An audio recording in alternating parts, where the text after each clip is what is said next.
ಅಖಂಡ ಭಾರತದ ರಕ್ಷೆಗೆ ಅಂತ ರಷ್ಯಾದ S-400 ಎಷ್ಟು ದೊಡ್ಡ ಪಾತ್ರ ವಹಿಸಿತು ಅನ್ನೋದು ನಿಮಗೆಲ್ಲ ಗೊತ್ತೇ ಇದೆ. ಆಪರೇಷನ್ ಸಿಂಧೂರದಲ್ಲಿ ನಿರ್ಣಾಯಕ ಪಾತ್ರವನ್ನ S-400 ಸುದರ್ಶನ ಚಕ್ರ ವಹಿಸಿತ್ತು. ಪಾಕ್ನ ಕ್ಷಿಪಣಿ, ಡ್ರೋನ್, ಫೈಟರ್ ಜೆಟ್ ಅನ್ನ S-400 ಭಾರತದ ವಾಯು ನೆಲೆಗೆ ಪ್ರವೇಶ ಮಾಡೋದಕ್ಕೂ ಬಿಟ್ಟಿರಲಿಲ್ಲ. S-400 ಮಾತ್ರ ಅಲ್ಲ, ಆಕಾಶ್ ಮಿಸೈಲ್ ಇರ್ಬೋದು, ಸುಮಾರು ಮಿಸೈಲ್ಗಳನ್ನು ನಾವು ಯೂಸ್ ಮಾಡಿದ್ವಿ ಅಂತ ಏರ್ ಮಾರ್ಷಲ್ ಭಾರತಿ ಅವರು ಹೇಳ್ತಾ ಇದ್ರು. ಸೊ S-400ಗೆ ಈಗ ವಿವಿಧ ಕಡೆಗಳಿಂದ ಬೇಡಿಕೆ ಕೂಡ ವ್ಯಕ್ತ ಆಗ್ತಾ ಇದೆ. S-400 ವಿಚಾರದಲ್ಲಿ ನಾವು ಅದನ್ನು ಕೊಂಡ್ಕೊಳ್ತೀವಿ ಅಂದಾಗ ಅಮೆರಿಕ ನಮಗೆ ವಿಪರೀತವಾಗಿ ವಿರೋಧವನ್ನು ವ್ಯಕ್ತಪಡಿಸಿತ್ತು.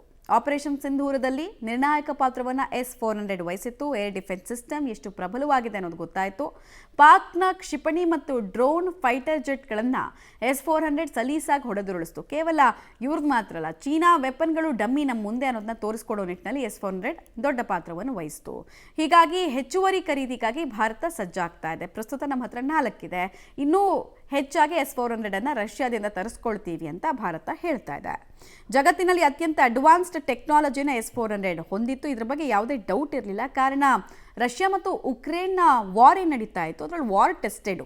ಯಾವುದೇ ವೆಪನ್ ಆಗಲಿ, ಯಾವುದೇ ಡಿಫೆನ್ಸ್ ಸಿಸ್ಟಮ್ ಆಗಲಿ, ಒಂದು ವಾರ್ನಲ್ಲಿ ಪ್ರಯೋಗಿಸಲ್ಪಟ್ಟು ಅದು ಯಶಸ್ವಿ ಆಯಿತು ಅಂದರೆ ಅದರ ಕ್ರೆಡಿಬಿಲಿಟಿ ದೊಡ್ಡದು.